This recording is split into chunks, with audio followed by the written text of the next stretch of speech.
इस संगठन से जुड़े हुए मुझे अभी कुछ ही सप्ताह बीते हैं और हम ज़्यादा कुछ बोलने तो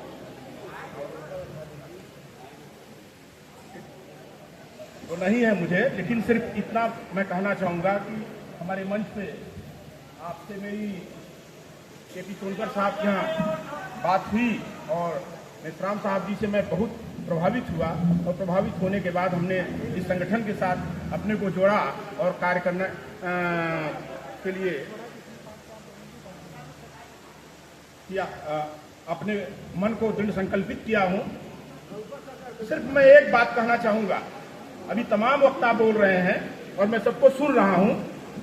ये लड़ाई ये बहुत प्राचीन लड़ाई है, आज से नहीं लड़ रहे हैं, ये बुद्ध से शुरू होती है और आज आके मेश्राम साहब उसका नेतृत्व कर रहे हैं। ये लड़ाई समझने की बात है।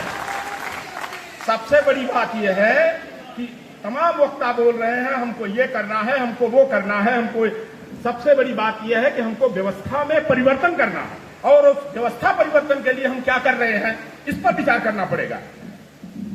किसने क्या कहा, कब कहा, ये सारी चीजों को तथ्यात्मक रूप से तमाम किताबें हैं, तमाम लोगों के माध्यम से आप सुनते पढ़ते चले आ रहे हैं, लेकिन हुआ आज तक क्या?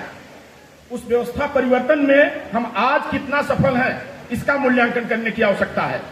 जब तक हम अपने इस मिशन को, उस विजन को धरातल पर ले जाके नहीं जोड़ेंगे, अंतिम आदमी तक अपनी बात नहीं पहुंचाएंगे, उसको अपनी बात नहीं समझाएंगे कि हमारा मिशन क्या है।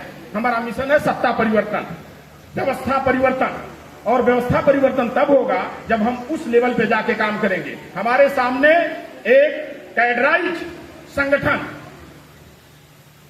आरएसएस है जो 100 साल पूरा कर चुका है। उसके लोग पन्ना सदस्य हैं, वो जमीन पे जाके घर घर जाके सबको जगा रहे हैं। और उस संगठन को टक्कर देने के लिए अगर मेरे पास कोई संगठन है तो निश्चित रूप से वामसेफ है, जिसका नेतृत्व बावन मेश्राम साहब कर रहे हैं। हमको इस बात पर फक्र है कि आप जितनी मेहनत से, जितनी तल्लीनता से दिन रात एक करके हमारे लोगों को जगा रहे हैं, लेकिन सबसे बड़ा कष्ट इस बात का है कि हम उस लेवल पे अभी जाग नहीं पाए हैं।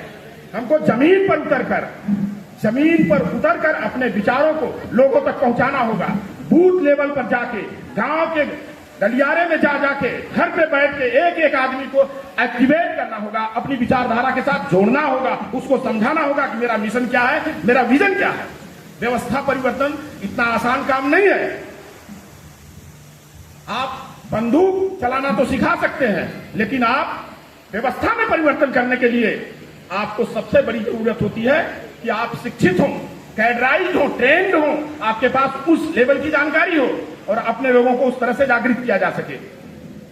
बाबा साहब डॉक्टर अम्बेडकर ने कहा था, शिक्षा उस शेरनी का दूध है जो पिएगा वो दहाड़ेगा।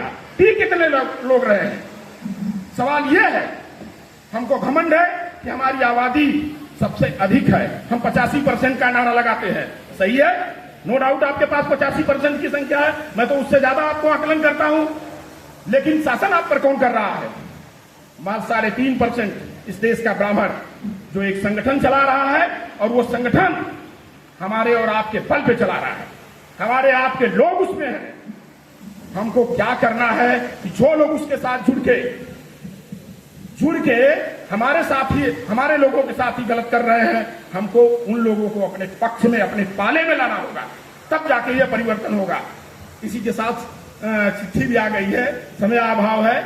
मैं रामकृपाल यादव एडवोकेट जौनपुर का रहने वाला हूं, पेशे से अधिवक्ता हूं, जल्द में ही इस संगठन से जुड़ा हूं। लेकिन साथियों, मैं आप लोगों को यह विश्वास दिला के जा रहा हूं, और मेश्राम साहब जी बैठे हैं, हमारे नेतृत्व कर रहे हैं, हम आपको भी भरोसा दिलाते हैं कि आने वाले दिनों में आपकी सामाजिक क्रांति के साथ मैं अपना सर्वस्व निछावर करके और समाज को जगाने का काम करूंगा। इसी के साथ आप सभी लोगों को मेरा क्रांतिकारी जय भीम और जय मूल निवासी। धन्यवाद सर।